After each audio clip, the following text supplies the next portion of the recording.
Well, hello and welcome back to the Middlemen podcast. And whilst there's only a week until the FIFA World Cup, there's plenty of boxing in between now and then.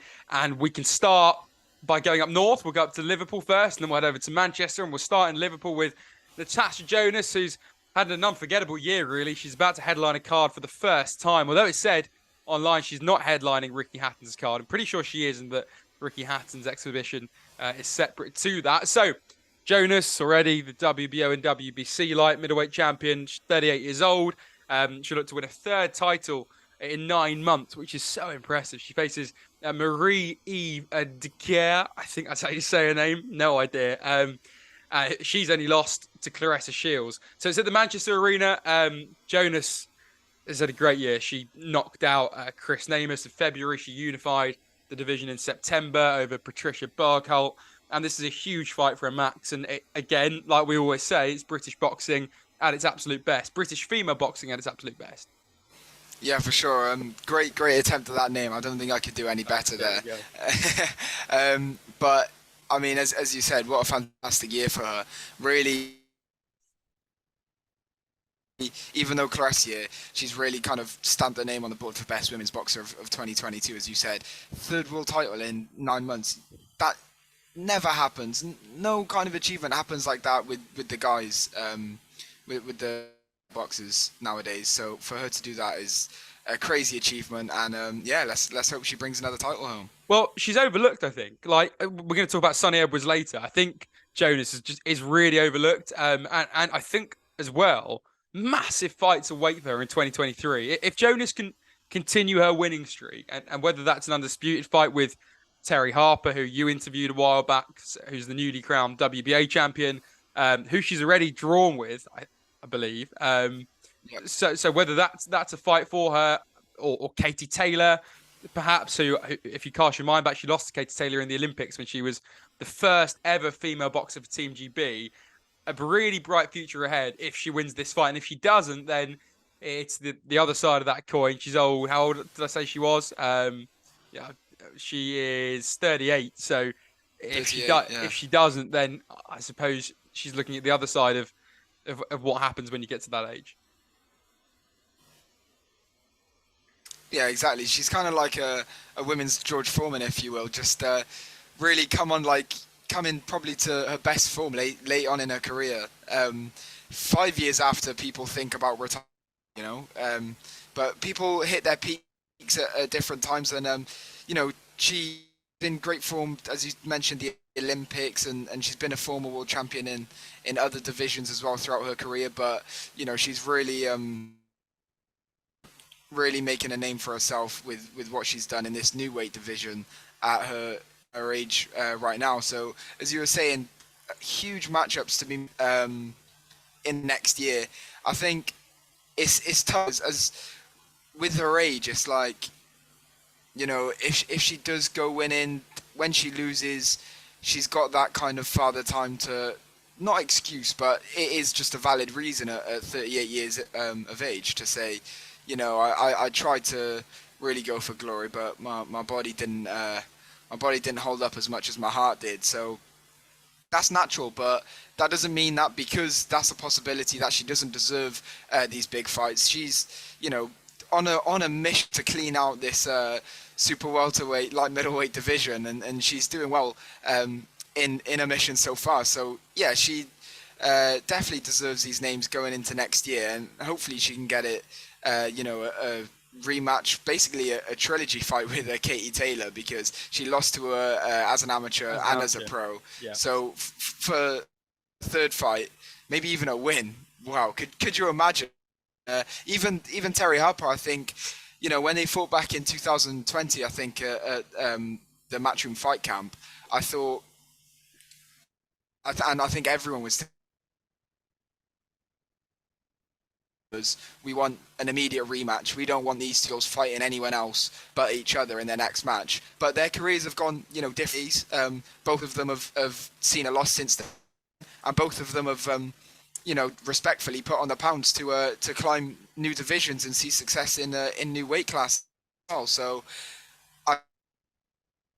now, or if Jonas goes on to win this coming fight, if she has Harper next, I think that is actually the best time for them to have their rematch. Although I thought that a couple years back, I thought now would be a great time. But as we were discussing about age, Terry Harper has that age to her advantage. I think 25, 26. Might be younger than that, but I think I said she's 24 for a couple of years now, so she must be older. And she does have that on her side. But what a fight their first one was, and I think it'll only be better in the light middleweight division. Yeah, I'm really interested to see how she does. And you said it there about age. We'll talk about Fraser Clark later. If anyone's going to show that age doesn't matter, then it's Fraser Clark. And we'll also talk about Ricky Hatton. He's clearly not bothered about getting in the ring at his age, but that's a bit different. But no, I like her a lot. Natasha Jonas, I think she speaks a lot of sense, and she's very similar to Sunny Edwards. She just lets her results and her fights talk. She lets her fists do the talking, and in boxing, often boxing is about characters, no doubt about it. Boxing is about personality, and she has that, but she doesn't let it overtake things. She doesn't let it rule her kind of public persona. And speaking of Sunny Edwards, back in action this weekend as well. So there is so much boxing to look forward to if you're watching on Saturday night. And he's the IBF flyweight world champion. He's undefeated in 18 fights. He's regarded as one of, if not perhaps the best fighter in the UK. It's a big shout, but some will definitely go for it. But, a lot of people aren't that keen on him. I think Steve Mudbunt said he's the forgotten man in boxing. I know he's had his connections and his ties with Daniel Killahan and, and MTK Global. And that's never an association you particularly want after everything's unfolded with them. But nevertheless, he takes on the Nicaraguan. Oh, I've said that so badly. I butchered that. Nicaraguan? He's from Nicaragua, anyway. Felix Alvarado, a former world champion at light flyweight. So that's who Sunny Edwards fights in Sheffield, the utility arena on... Actually, it's tonight. So at the time of recording, it's Friday night. So if you're listening on Saturday, then you'll find out how this fight goes. But it's a big one.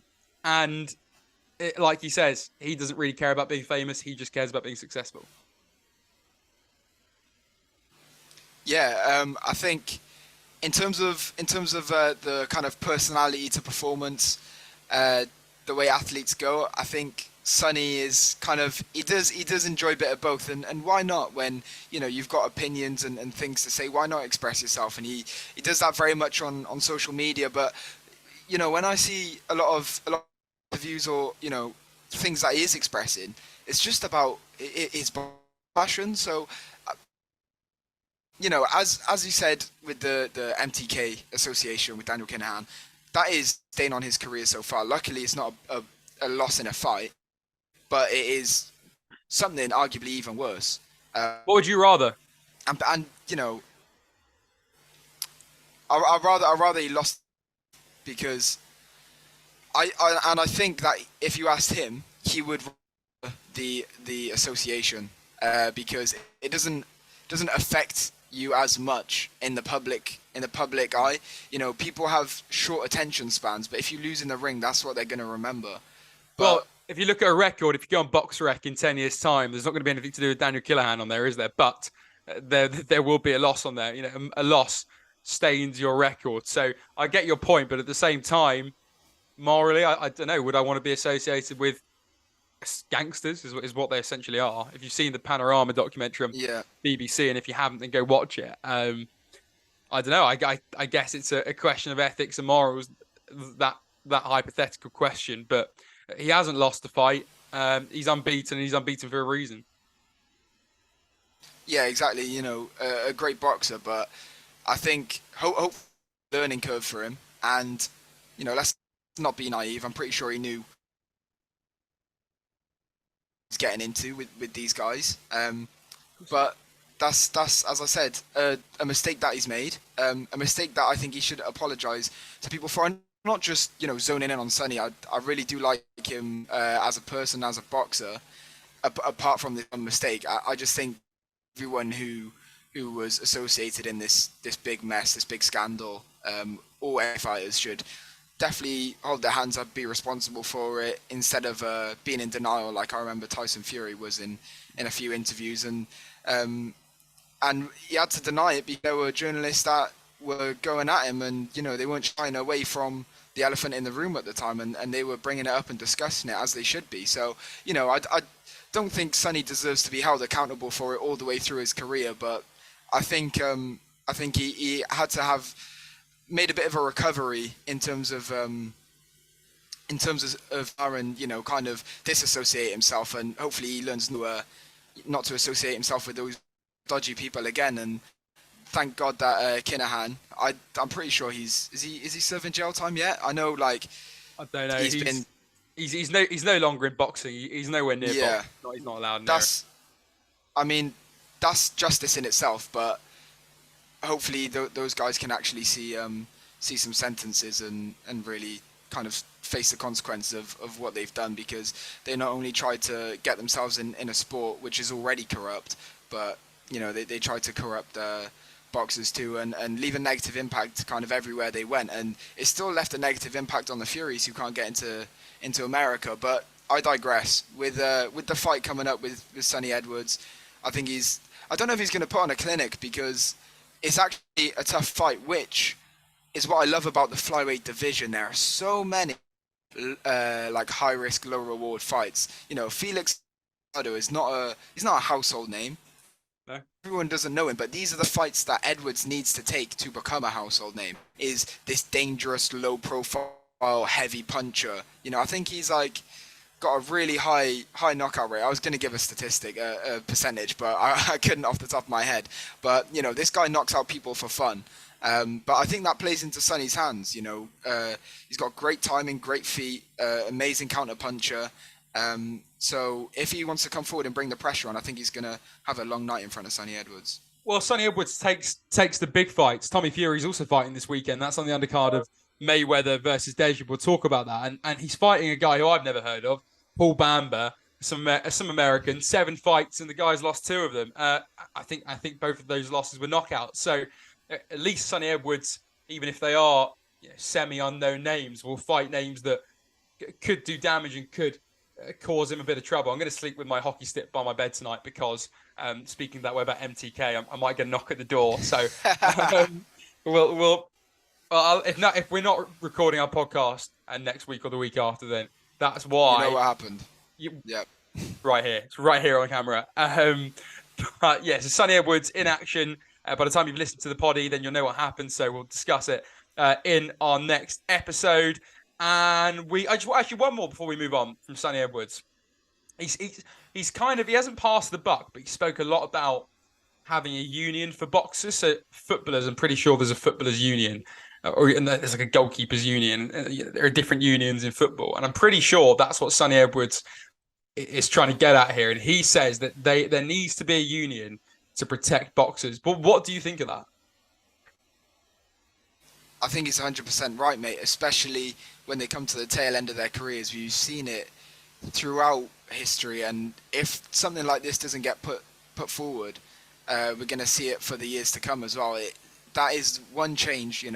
We've got so many things that we talk about in boxing that need changing, from the drug testing to the judging, all of that. But this is such a sleeper that doesn't get enough attention, and doesn't get the attention that it deserves. Is taking care of these guys, not just through their career, because they do get nurtured through their career, in their training, with their management and their promotions and networks. They get financially taken care of, and they'll get their hospital bills paid for them, and private healthcare and stuff. But afterwards, a lot of commonly and stereotypically almost, boxers do punching because they're better at punching than their brain is at working. You know what I mean? So they're not necessarily understanding of how to manage finances, how to kind of manage a lifestyle. And after they've spent 20, 30, 40 years just completely involved in that sport, when they retire and that's ripped away from them, what have they got?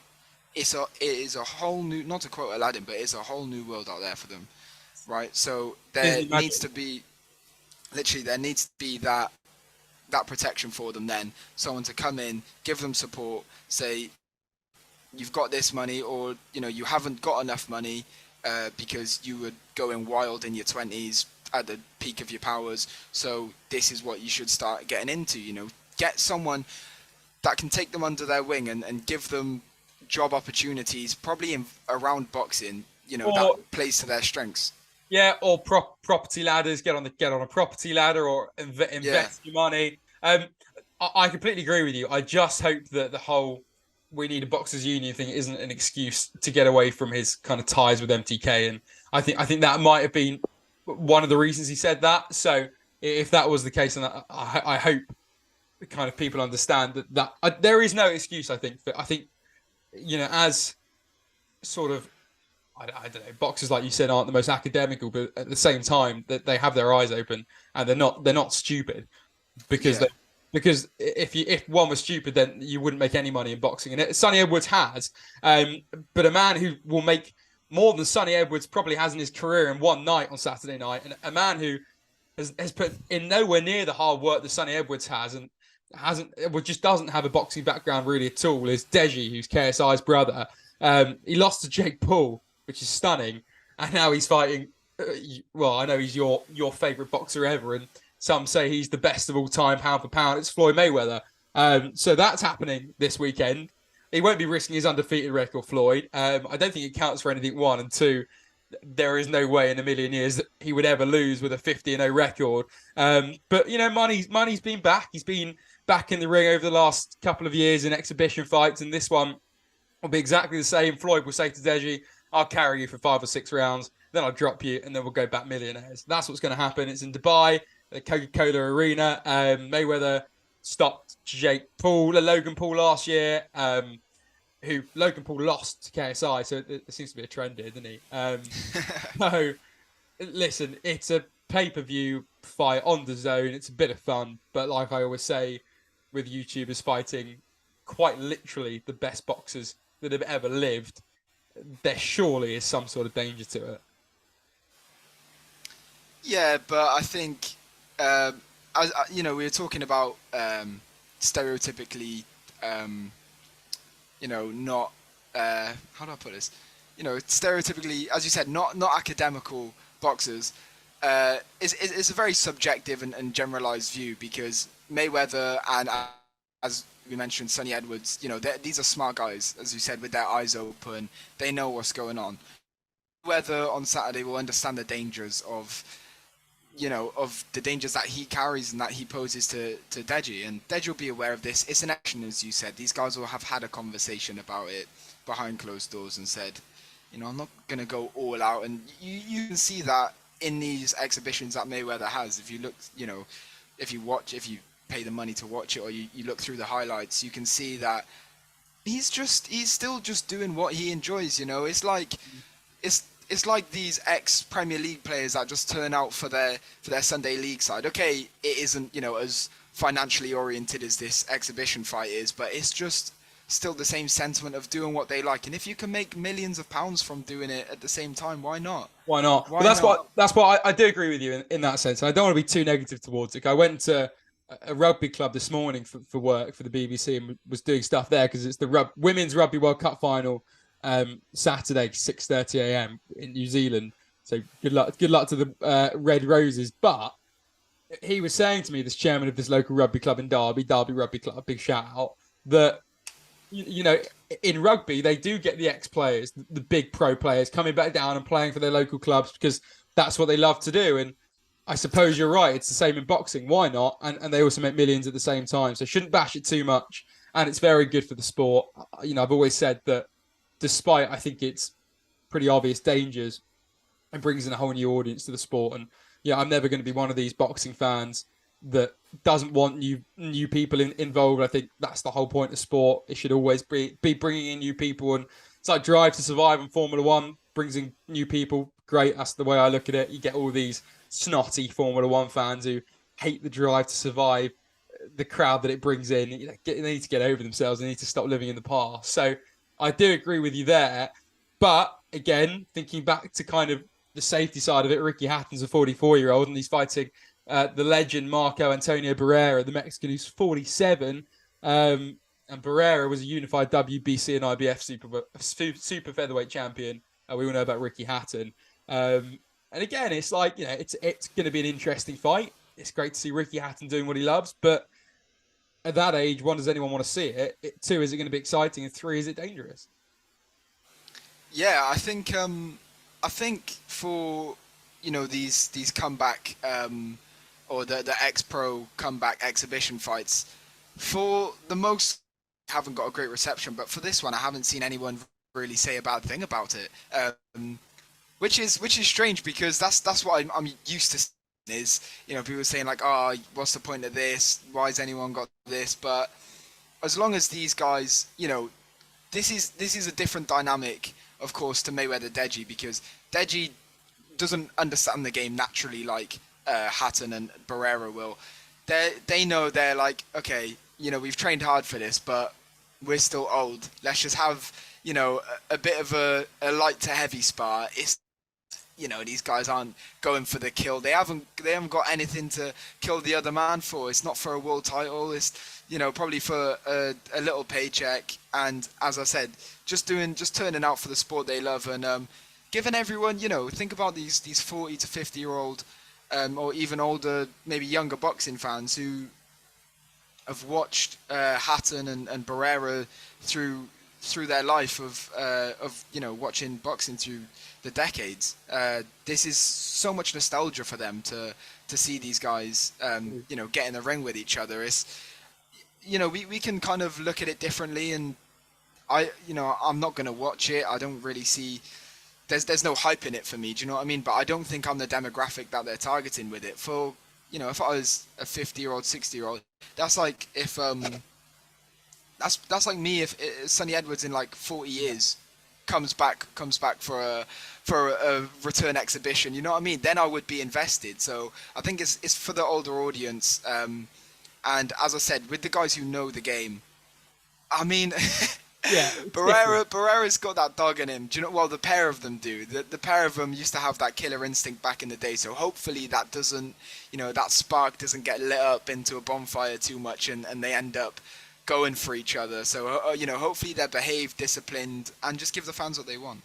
Yeah, and you say it appeals to the older fans for nostalgia, and it definitely does. It'll be like us watching Sonny Edwards or any of these British guys right Joyce, now, whoever, in 50 years' time. But also, I suppose younger fans may well have only heard the Hatton name through Campbell. They might be thinking, who's this old fellow? Oh, it's Campbell's dad, So that's credit to Campbell. I don't know if that would be the case, but I guess that's another way of looking at it. So that'll be an interesting fight. I also kind of assume that people might know who Ricky Hatton was. 45 wins, 3 losses, 2 of those to Floyd Mayweather and Manny Pacquiao. So that's who he was. An absolute legend. If you're listening and you're new to the sport, go back and watch some of his fights or read his books. I think we know one of the authors to those books. He didn't stop talking about it for 3 years at university. So Niall, if you're listening, right, mate.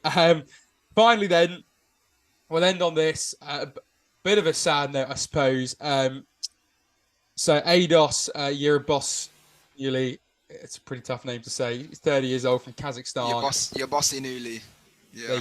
There you go. The boxing expert, Matt Taylor, in his Welsh accent coming through. It's been a long week. 5 a.m. starts on BBC Breakfast this week. Been a long week. Man's been through it. Yeah. Man's been through it. But bit of sad news. He's in a coma. I think it's an induced coma. And that was following Saturday's fight against David Morrell Jr. for the WBA super middleweight title. Or David Morrell Jr. is the super middleweight title holder. But anyway, the fight ended in defeat. It was a 12th round onslaught. Massive controversy. Should never have gone to the 12th round, and then the referee sort of just watched it all unfold before actually taking action. So not a great note to end it on, and it highlights the real risks and dangers of boxing, and obviously we send all of our thoughts and love and prayers to their family. But a tough one to swallow, a tough pill to swallow. Yeah, massively. And while we were talking about this boxers union earlier, and I said, that is the kind of sleeper of many things that need changing in boxing. And I think I mentioned judging and drug testing, but oh my gosh, protection of fighters during a fight. Just, I cannot enough the refereeing and corner implications that need changing and need improving. I don't know how they sent. I don't know how they sent Ados out there. I don't know how his corner sent him out there for another 4 rounds. It is just beyond me. Like, the priority that the The health fighter's and safety safety of the need boxer. Yeah. is just it sometimes just goes out the window, and you're thinking how, like how, when it's so evident as well. Social media see it, the stadium see it. It's like everyone but their corner and the referee, who are the only guys in power to stop the fight, don't see it. It just doesn't make sense to me. They must do. So why on earth are you letting the fight continue? It just makes no sense to me. And we're talking about the dangers that these guys in the exhibitions have. These are the real dangers, as I said, when these guys are fighting for world titles, and these are warriors who are happy to risk their life. This is what needs understanding. They will happily die in that ring. That's where And they need to be protected. That's where that's corners where need to people need to step in step in. and stop them from going when they think they can go on, but clearly, very clearly, from an outsider's point of view, they can't. That is what needs to change. And I think you're right. I think that there does need to be a boxers' union, but for the right reasons, not the wrong reasons. I don't think there should be a union to defend poor decisions made. Often, boxers make poor decisions. Boxing's been put in a very bad light by Conor Benn and yes, I don't think Sonny Edwards put boxing in a bad light. I think that's really harsh, No, but yeah, he hasn't. But he's made bad decisions, and yeah, boxers very frequently make bad decisions. It's a part and parcel of the sport. But I think there should be a union for the health and safety of boxers, and it's an interesting point raised by Sonny Edwards, and that could be a nice way to round off his legacy. If that's what he brings to boxing, then he has cemented himself in the history books. So yeah, I agree with you on that regard. Yeah. yeah. I mean, if he can have a strong career, unify or become undisputed in flyweight divisions and bring this, he deserves so much credit for changing the landscape of boxing, because with Ados Yobosinuli, and if there's a union during that something might have changed. I'm not saying that's what was needed to change what has happened over this coming week with Ados, but maybe there might be something out there, some policy where we can put forward to a corner or a referee and say, if they've endured this many power shots by this round. I know a lot, that it's hard to put something in place like that, because different boxers have different chins and different endurance, and one punch, can change any fight. So it's hard to put something down like that that's going to generalize it completely for all boxers. But all it needs, I think, in the Yabossi Newley Morale case, is just common sense. Just looking at what you're seeing and knowing that it needs putting a stop to. So, hopefully we don't have to be talking about many more examples of this. Hopefully something does come and change. And unfortunately, I feel like, I don't ever want this to be necessary, and I'm wishing Yabossi Newley a recovery and perfect physical and mental well-being after this, and hopefully his condition gets better. But it's just a shame that these things happen, and these are the things that are the catalysts for change, and these are the things that incite change. It should just happen anyway. People should just know that we don't want boxers getting into this level of health conditions Yeah. to wake us up. We don't need that to happen. We don't need Well, deaths or we've comas. also had enough deaths and enough wake up calls in this sport that we shouldn't need to keep happening. And like you said, it can happen as a fluke in boxing. You never know. A punch can change everything in boxing, as so many people down the line have learned. But in football, in fairness, they've learned with concussion subs. Same in rugby. If you get concussed in rugby, that's it. You're off. So I think it's boxing's turn to make that step. And also, why not? Give it a go. If it doesn't work, it doesn't work. If a union doesn't work, then it doesn't. But I don't see the harm in trying to put one in place. Yeah, exactly. And literally, for the sake of the boxers that we've seen, unfortunately, have to fall to medically induced comas and other, really debilitating, devastating health conditions over the years. So, yeah, I think, more people like Sonny Edwards who try and push for change for this to happen, the better. It, only good things can come of it, and hopefully, yeah, we see that kind of, really depressing statistic in boxing decrease. And that's all I can ask for, because these guys put their lives on the line for our entertainment, and we're lucky enough to sit down, perfectly healthy on our podcast and talk about it. Well, somebody that's gone and brought us amazing entertainment is sat, with his family and all his fans worried sick to him, and we don't know if he's going to live to see another day. It's horrible stuff, and as you said, it's the dangers of boxing, but hopefully change can come about where these situations don't happen anymore. Well, we wish him a speedy recovery. You've had an entertaining week, haven't you? What's that? You've had an entertaining week. What's been going on in the world Oh of Max mate, Taylor? yeah. Little bits of everything really. Some traveling here and there. I'm up in Birmingham right now. Every weekend I try and get not get away from home, like I'm running away from it or anything like. But I'll see my people. But on the weekend, it's great to go to other cities. You're obviously in Derby and then back in London sometimes. So to nip up to the Midlands, see, friends, family, everyone's great. And with the internship this last week, crazy Wednesday day. We had a triple header in with the court game. So one netball game, two basket, and then like 8 p.m. it was a derby. It went down to the last minute. It was just mental. But the effort that kind of we put into set up the broadcast, get the broadcast running, and then have the students come and put on a fantastic job of commentary, from commentary to replays. They cover everything. So we put in a great team effort to hopefully deliver everyone a great day of sport on Wednesday. So it's not just boxing that I dabble in. He's a man of many talents. Fanatic. He's a man of many talents. He really is our Max Taylor. And yeah, judging by his Instagram, he's a busy man. So lucky to have his time. I'm lucky to have that bit of time with him every week on the Middlemen podcast. He had a great chat with Mighty Max Boxing last week. Go and have a listen to that.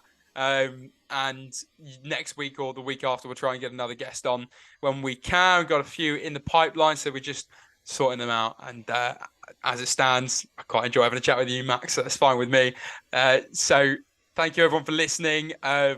It's been a long week personally. Plenty of 5 a.m. starts on BBC Breakfast and doing stuff there. So yeah, it's been good fun.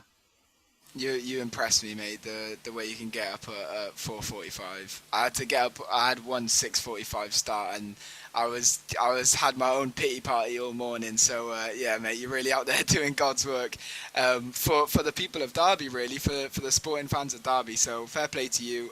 Also, shout out to Mighty Max. He shouts you out, Noah, because obviously he didn't get the opportunity to speak to you last week. So he gives his thanks and praises to you. Hopes to we will have him on. We will definitely. It means a lot. Yeah, and we will.